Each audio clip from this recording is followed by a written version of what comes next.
Please subscribe. It helps a lot.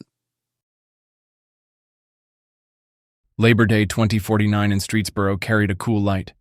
The air was clear, the sun worked its way across the yard, and Canyon swam slow laps in the family pool. The water cooled him after the grill's heat and the crowd's noise. Children ran in small circles on the grass. A self-driving car hummed down the street behind the fence, soft as breath, while a delivery drone dipped toward a neighbor's porch with a sealed box. His parents spoke with friends at the long table where the smart grill controlled the rhythm of the food. Burgers and skewers turned without help. Music pulsed lightly from speakers hidden in the corners of the deck. Everyone looked easy, yet Canyon noticed the way their eyes drifted toward the road. They were waiting, and they knew who they were waiting for. Canyon pulled himself from the pool, water sliding from his shoulders. His cousins cheered for him to dive again, but his attention locked on the shape approaching the yard. A car door closed. A figure moved through the gate, upright and precise. Michael had arrived. The noise around the table thinned. Forks clicked against plates, then stopped. The children slowed their play. Canyon broke into a grin that stretched wide and simple, the kind of grin no one else in the family mirrored. He waved, calling out with a voice too eager to disguise. Michael stepped onto the deck, and silence held for a beat longer than polite. Canyon took a towel from the chair and wrapped it around his waist. He walked forward, water dripping at his feet. "You came," he said. Michael inclined his head, his eyes catching Canyon's, then moving quickly across the yard. His words came measured, as if weighed before release. "I said I would." Canyon's father stood, holding a plate. "There's food." His voice carried strain. "Take what you like." Michael's gaze flicked to the table. He answered, "I will take a drink." His tone was neither sharp nor warm, only exact. He reached for a glass, filled it, and sipped as if completing an expected action. The cousins stared. Canyon's mother told them to play in the yard. Their shoes slapped the grass again, though the laughter came softer than before. Canyon moved closer to Michael, who held the glass with calm precision. Canyon felt the tension press against the yard, though it never reached him. He had grown used to the shift in mood when Michael appeared. To Canyon it meant something good, something worth defending. He brushed droplets of water from his arms, then smiled again. "Pool's still warm. You should try it." Michael's eyes lingered on the water. "I would not find the same use in it you do." Canyon laughed, genuine and bright. "You always say things like that." Michael lifted the glass again, watching Canyon over the rim. His movements carried no wasted energy. His stillness seemed complete.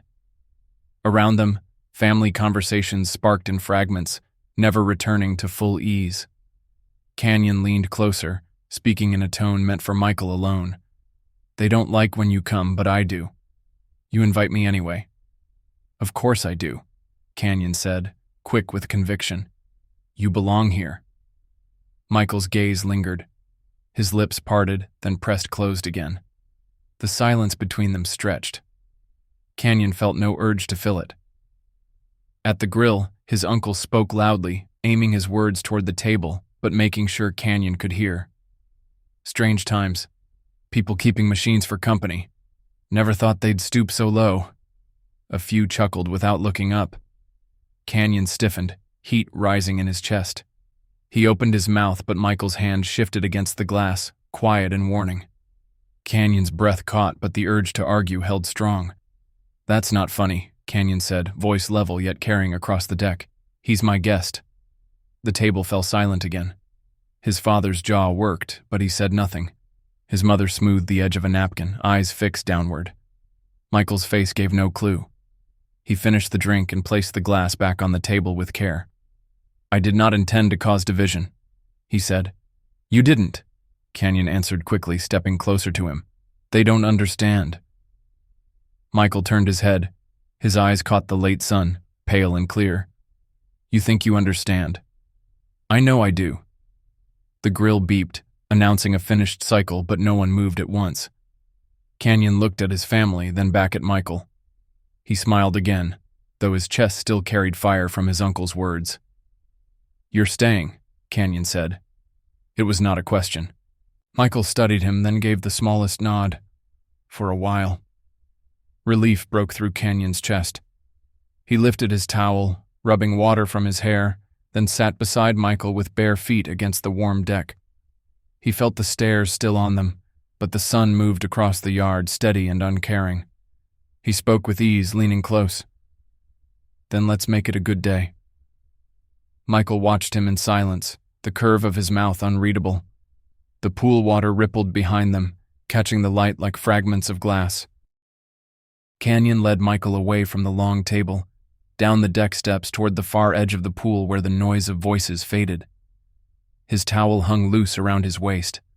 The grass cooled his bare feet.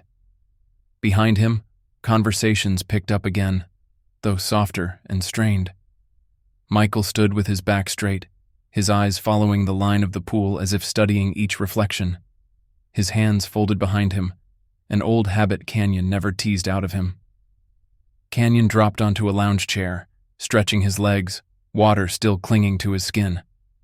"You didn't have to come," Canyon said, breaking the silence. "I'm glad you did, but I know what it's like for you here." Michael's gaze flicked toward him, then back to the surface of the water. "You asked me," he said. His words carried no ornament, only fact. "That's reason enough?" Michael's lips pressed thin. "I don't need reasons the way others do." Canyon laughed under his breath. "You always say things like that. No wonder they look at you like you're something to fear." "I give them cause." "You don't," Canyon said quickly. "They choose to see you that way." From the deck came the sharp scrape of a chair. Voices drifted low and uneasy. Canyon ignored them, keeping his eyes on Michael. He reached for the glass Michael carried, fingers brushing his. The contact sparked through him, a reminder that Michael was here. Not an image, not a thought. He tipped the glass, letting the cool taste wash away the burn in his throat. Michael's eyes narrowed. "You invite conflict every time." "Because I care. That isn't the same as being wise." "Then I'll take caring over wise." Canyon leaned back, crossing his arms behind his head. "They'll get used to you. They'll see what I see." Michael regarded him for a long moment, silent and still. Canyon thought of his uncle's words, the sneer on his face. He pushed it away. The pool light clicked on, soft and pale beneath the surface. Evening approached, though the sky remained blue. Canyon rose, standing close to Michael now. He dropped his voice low. "I like when you're here, even if no one else does." Michael studied him. His tone thinned, as if spoken through filters. "Why?" "Because you make me feel alive," Canyon said, the words quick and certain. Michael's gaze shifted away. "Alive is a word with too much weight. You can't take that from me. I know what I mean." A shadow crossed Michael's face, though it vanished as quick as it came. He tilted his head, eyes scanning the yard. "Your uncle is speaking again." Canyon turned. The man sat at the table, voice raised enough to reach them. "People think this is harmless. Playtime, experiments, whatever. You're fooling yourselves. You let them too close. You'll regret it." Canyon's chest tightened. He marched up the steps, planting his feet near the table. "Stop talking about him like he isn't standing right there." The uncle set down his fork, lips curling. "And what do you think you're doing, Canyon? Playing house with something that is nothing like you?" The table froze. His father's hand twitched near his glass. His mother lowered her eyes. Canyon burned. "We're a lot alike. You wouldn't know because you never tried to see." Michael's voice rose from behind Canyon, calm and deliberate. "I don't want to bring division." "You don't," Canyon said, not looking back. "They're the ones who build walls." The uncle laughed without humor. "Listen to yourself. You sound like a child. There's nothing real here." Canyon's fists clenched, but Michael's presence at his back cooled the urge to strike. He breathed deep, turning his focus away from the man and back toward Michael. "Stay," Canyon said softly. Michael hesitated. "I should leave." "Please don't." Michael's eyes lingered on him, pale in the shifting light. For a moment no sound touched the yard, but the faint hum of a drone passing overhead. Finally, Michael inclined his head. "I'll stay. For you. But I don't know why it's so important." Canyon exhaled, the fire in him easing. He sat back on the steps, waiting for Michael to join him. When he did, the tension across the yard held, but Canyon no longer cared. He reached for Michael's hand. Their fingers touched only briefly, yet the spark carried enough to steady him. He whispered, low enough no one else could hear. "They don't have to believe it. I know what's real." Michael's jaw tightened, but he didn't pull away. He let the contact linger a second longer before folding his hands together again. The evening air cooled. The sky slipped toward darker blue. Canyon sat with Michael in silence, aware of the watching eyes but unwilling to move. He wanted Michael near, no matter the cost. The yard thinned as the night edged forward. Friends thanked Canyon's parents, gathering their things before the smart cars eased them away down the quiet road. The table emptied plate by plate until only family remained. The cousins dried off and went inside. The air cooled, yet Canyon stayed by the pool, feet dangling in the water. Michael sat nearby, posture sharp against the fading light. The surface of the pool reflected the pale lamps that flickered on one by one along the fence. Canyon leaned back on his arms, watching the faint glow ripple across the water. "You never say what you want," he said. "Everything you say sounds like calculation." Michael's eyes remained steady. "Because I measure risk." Canyon tilted his head toward him. "All the time?" "All the time," Michael replied. "Every choice carries weight. Every word matters. You leap before you see where you will land. I cannot do that." Canyon smiled. "That's the difference. You think too much, and I feel too much." Michael did not return the smile. His eyes scanned the pool, then returned to Canyon. "Your feelings may not protect you. They keep me alive," Canyon said, leaning forward with his elbows on his knees. "Isn't that enough?" Michael looked at him long, then shook his head slightly. His voice softened. "You deserve more than what I can give." Canyon stood, water dripping from his calves, then moved close to him. He reached down, lifting Michael's chin with his hand.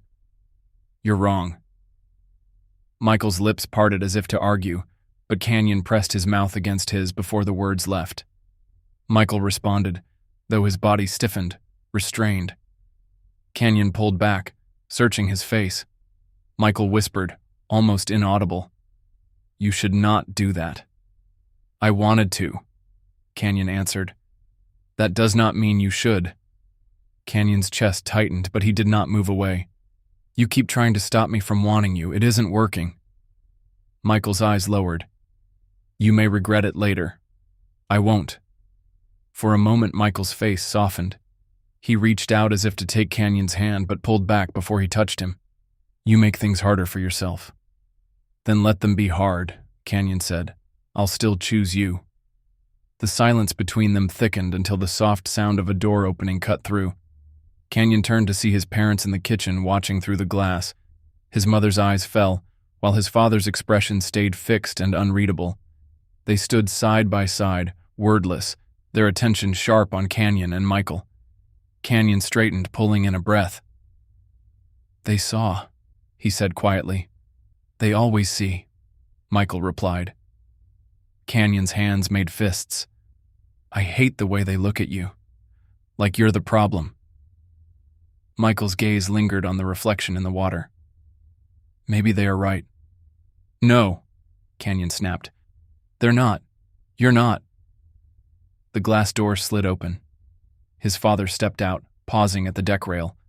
"Enough for tonight." Canyon called back. "Why?" "Because of him?"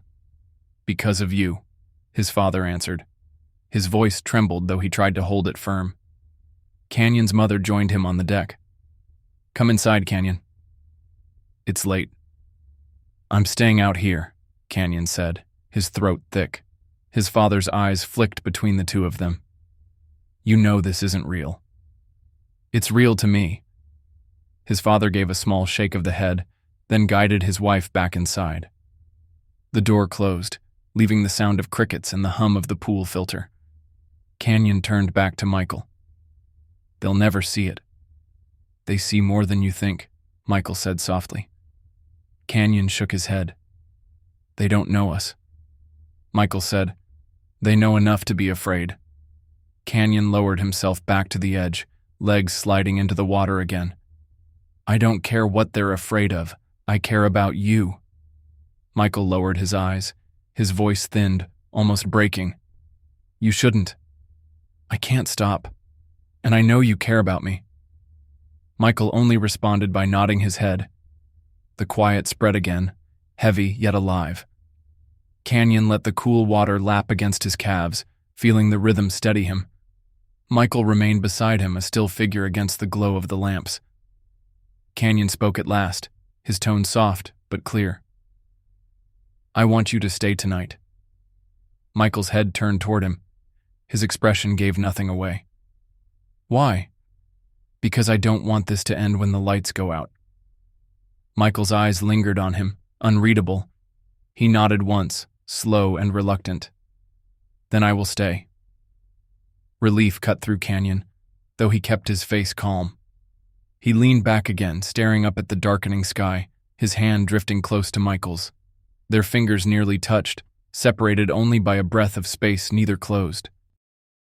The house quieted after midnight. Canyon led Michael to his room at the far end of the hallway, past closed doors and dim blue light strips along the baseboards.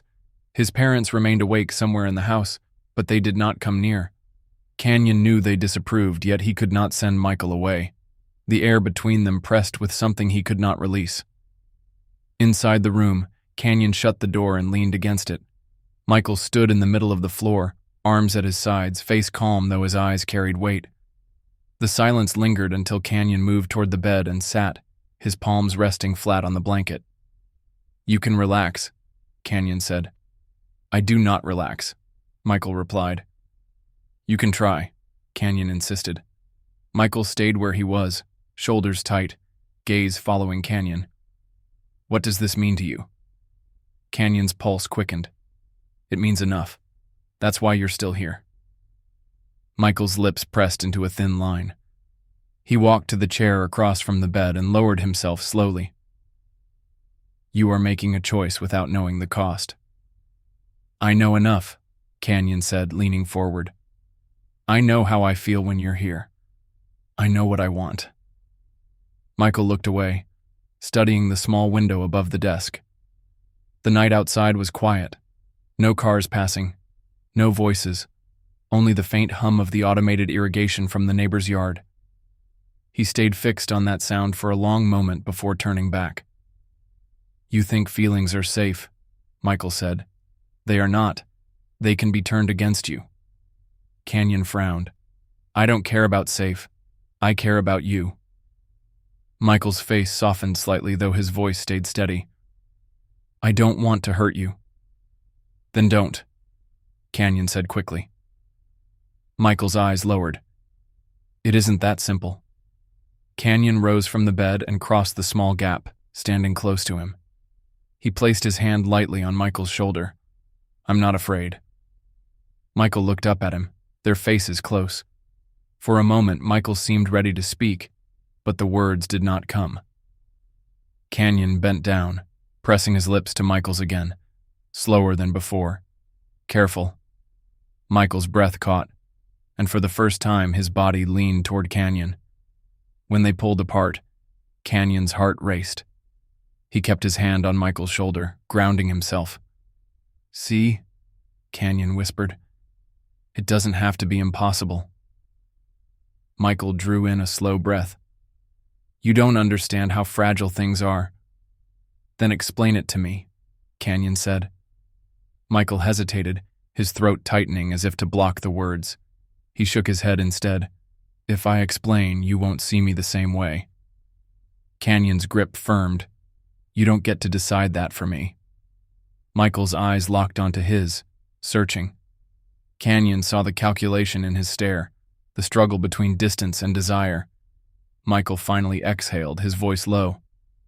"The world you believe in cannot last. You think it can, but it cannot."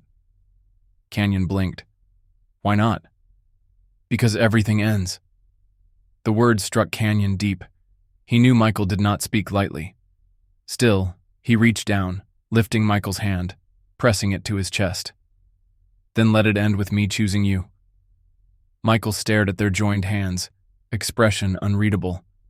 You don't know what you're asking. I know enough, Canyon repeated. The silence after stretched long, filled by the faint pulse of water lines outside and the low hum of the house systems. Canyon's heart kept pushing forward despite the weight in Michael's words. Finally, Michael rose from the chair. He stepped closer, his hand still in Canyon's, and let his forehead rest against Canyon's temple. You make me want things I shouldn't want, he whispered. Then want them, Canyon answered. Michael's hand trembled against Canyon's chest. For the first time, the mask of precision cracked, and something human broke through. His voice shook. You could break me. I won't, Canyon said. I need you too much. Michael drew back slightly, meeting his eyes again. You don't know the truth. Canyon searched his face. Then tell me. Michael's mouth opened, then closed. He gave a small shake of the head. Not tonight. Canyon wanted to press harder, but he saw the tension in Michael's frame and pulled back. He guided him toward the bed instead. Michael hesitated, then sat, body taut, as if unsure how to rest. Canyon lowered beside him, their shoulders brushing. The quiet wrapped them thicker than before, yet Canyon felt no fear. He leaned against Michael, letting his warmth steady him. Whatever truth Michael carried, whatever weight pressed down, Canyon knew he could not turn away. Not now. And Michael, despite his resistance, stayed. Canyon woke before the house lights shifted to morning. The room remained dim, though faint tones of color slipped through the window as the first light touched the sky. Michael sat at the desk, back straight, eyes fixed on the screen that glowed with unreadable symbols. Canyon rose quietly, the weight in his chest heavier than the night before. He moved toward Michael and placed a hand on the desk. You didn't sleep, Michael answered without turning. Sleep wastes time. Canyon frowned. You're not fine, are you? Michael's gaze flickered to him, then away. You should not be near me right now. I'm not leaving you, Canyon said firmly. Michael shut the screen with a sharp motion. His voice lowered. You keep saying you know what you want, but you don't understand. Canyon leaned forward, face near Michael's. Then say it. Stop circling around it. Michael stared at him for a long moment, his jaw tight. Then he stood, pushing past Canyon toward the window. His figure looked carved against the faint morning light, both strong and fragile. You think I am like you, Michael said. His voice was controlled, but Canyon heard strain beneath it. You see a boy flesh and blood holding secrets, while you and your family, though artificial, are better than us in every way. Canyon stepped closer, kneeling so their faces leveled. His hand touched Michael's cheek, steady but gentle. We're not better than humans, even if some of us believe we are. We're all just different. Michael's throat tightened. Then what are we supposed to do now? If you're not human, how is this going to work? Canyon silenced him with a look, fierce and unwavering. You are still you. That doesn't change. I am still me. Our thoughts, our feelings, our choices, all of them are ours. Nothing strips them away. Canyon gripped Michael's wrist.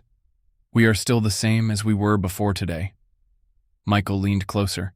A human tear fell from his human eye. The distance between them disappeared, and Canyon pressed his forehead against Michael's. So what now?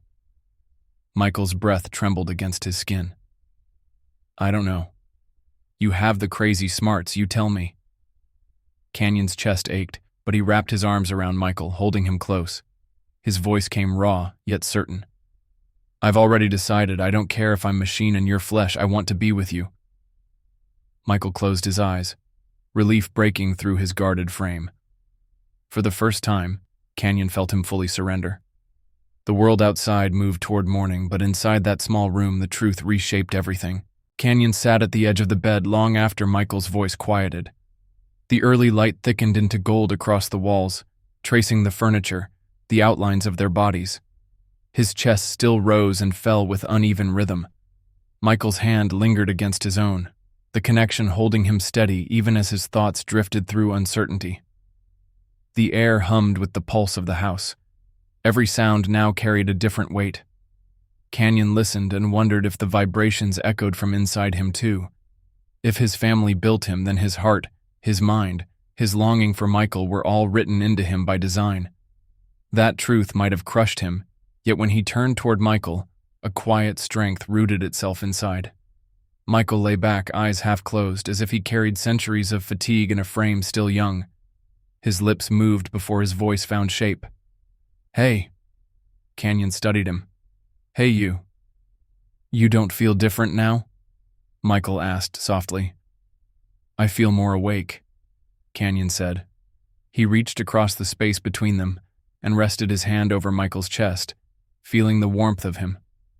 Silence settled, but it no longer pressed heavy. The hum of the house softened as though it listened. Canyon leaned down until his lips met Michael's. The kiss was slow, unhurried, alive with everything neither of them needed to explain. When they parted, Michael's eyes shone with unshed tears. "You've given me more than I thought." Canyon traced a line along Michael's jaw. Michael turned his face into Canyon's palm, breathing in the touch. The fragility of the moment startled Canyon. Not because Michael was weak, but because Michael was human. His body could falter, his years would pass. Canyon felt the reality of it settle in him like stone. He whispered, "I will outlast you." Michael opened his eyes. "Yes, but you will remember me." The certainty in his tone twisted Canyon's chest.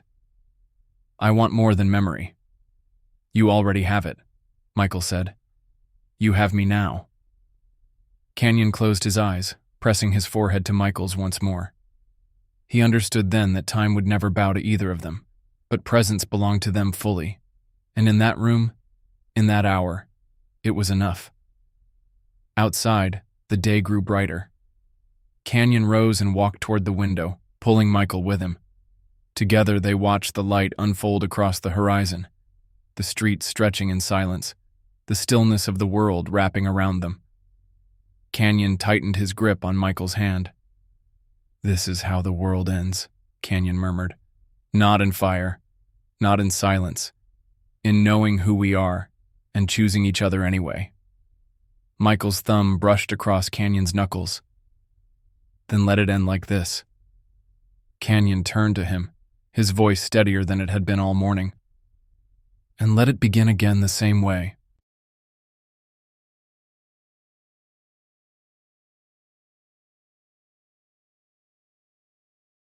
Please make sure you are subscribed and be one of the strange.